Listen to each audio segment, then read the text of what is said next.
A'udzu billahi minasy syaithanir rajim.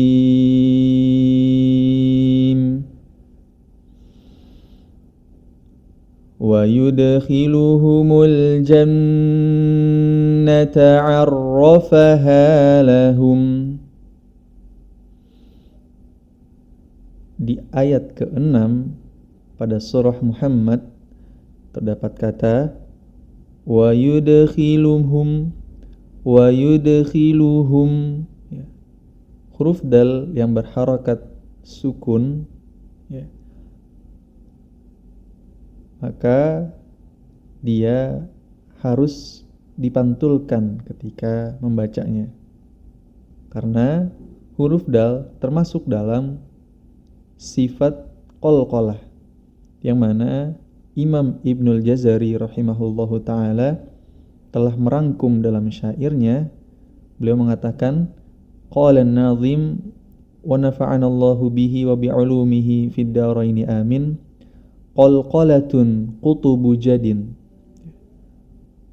Huruf-huruf qalqalah, sifat-sifat daripada huruf qalqalah tersebut dirangkum dalam qutubu jadin.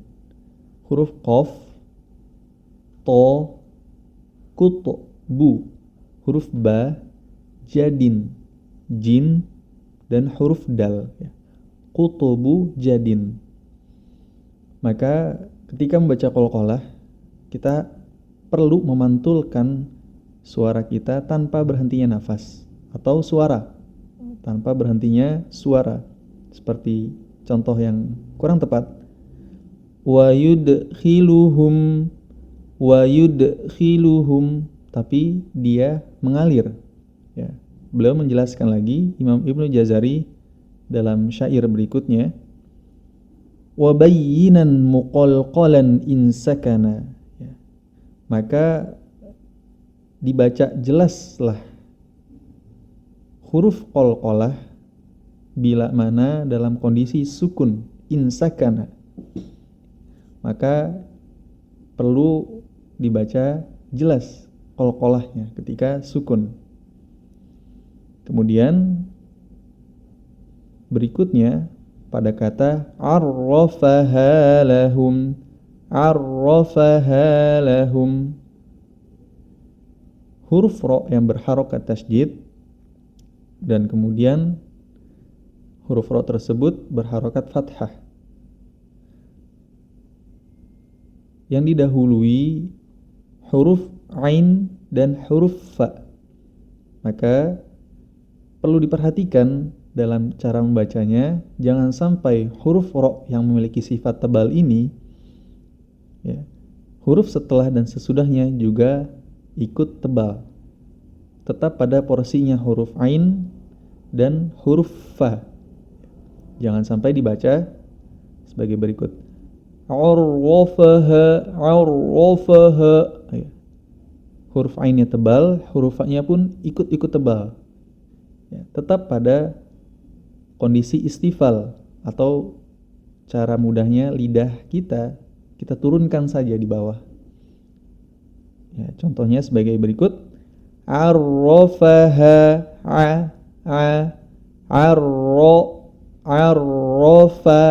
arrafaha lahum. Kita lanjutkan ke ayat berikutnya. Ya ayyuhalladzina amanu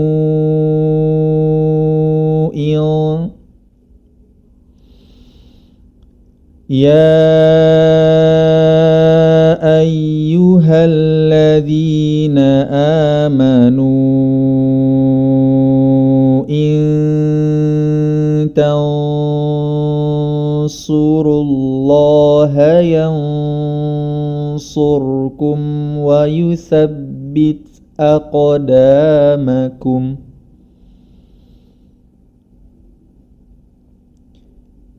Kita perhatikan pada kata in tansurullaha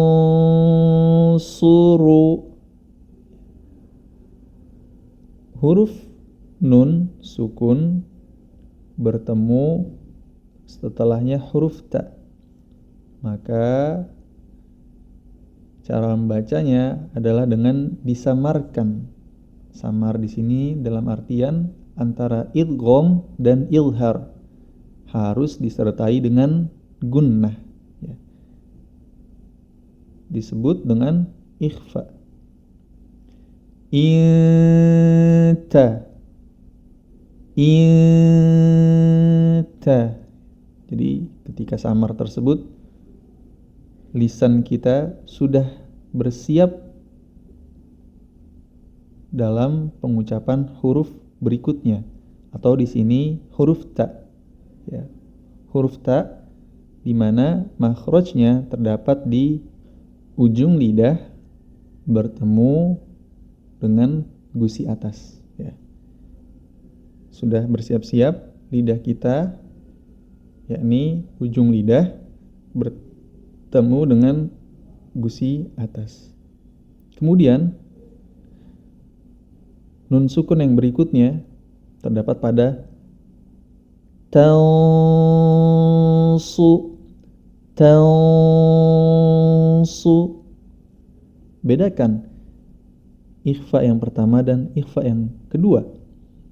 Ikhfa yang pertama inta.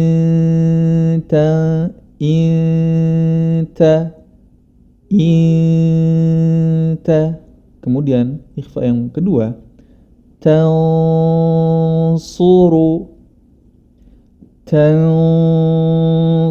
ya. Huruf nun sukun bertemu dengan huruf shad, ya. Shad juga termasuk dalam kumpulan dari huruf ikhfa. Apa bedanya?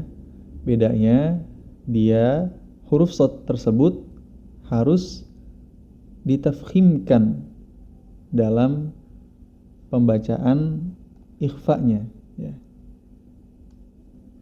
Atau tafkhimul gunnah pada huruful isti'la, ditafkhimkan gunnahnya pada huruf-huruf isti'la atau huruf-huruf yang tebal, ya. Inta, nun sukun bertemu ta tidak memiliki sifat yang tebal. Dan huruf shad ikhfa yang kedua, dia memiliki sifat tebal atau tafkhim, maka saat digunnahkan dia juga harus tebal.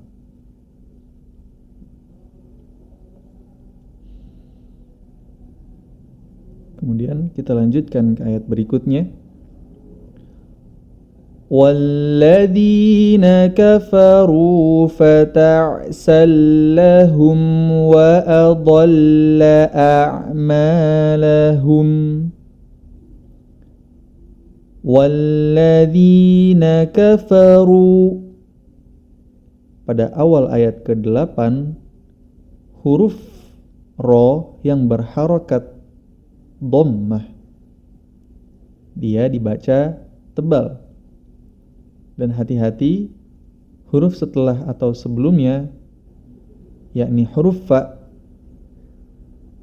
sebelumnya dan huruf fa pada setelah huruf ro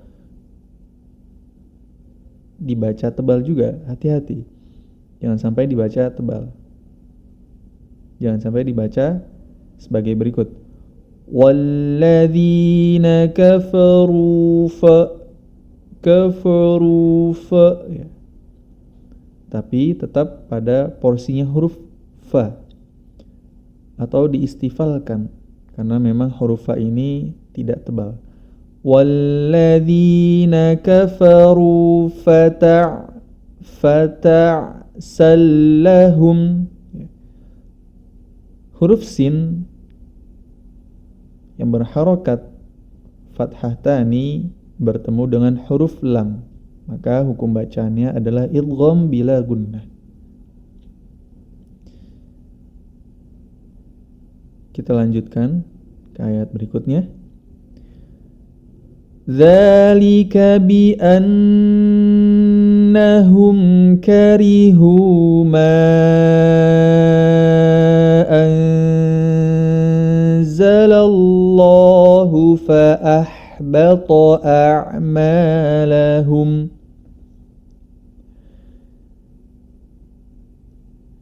أفلم يسيروا في الأرض فينظروا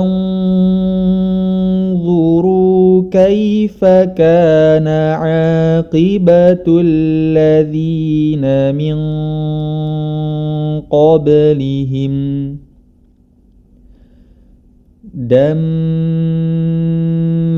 الله عليهم وللكافرين أمثالها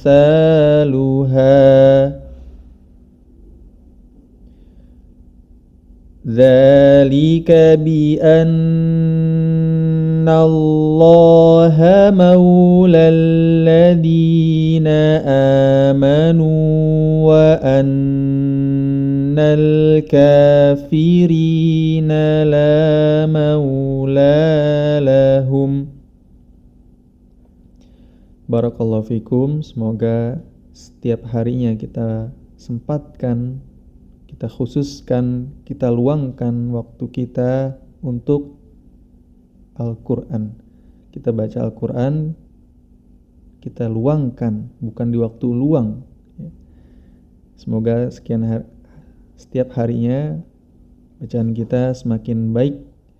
Barakallahu fikum. Bila mana ada pertanyaan atau hal yang didiskusikan, silakan tulis di kolom komentar.